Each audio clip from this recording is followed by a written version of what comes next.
Is your body aching from all of the sitting?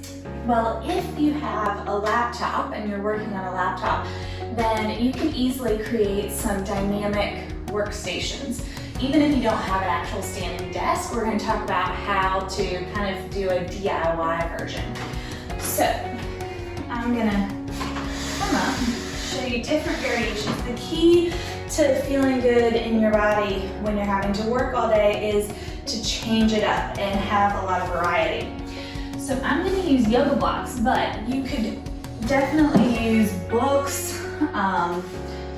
Just a big stack of books, and adjust this how you need. But basically, I'm just going to take the yoga blocks and stack them up and place my laptop up on the yoga blocks.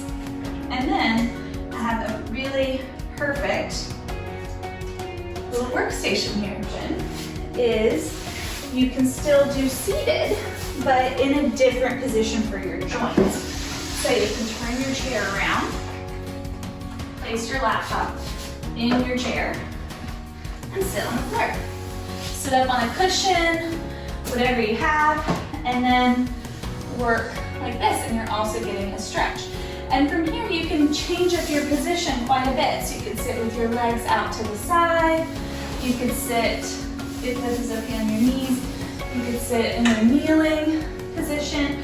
Again, the key is just gonna be change it up throughout the day so that you feel good, you're not stuck in one position all day long. All right, I hope this helps. Just remember, stay varied. Have a good rest of your workday.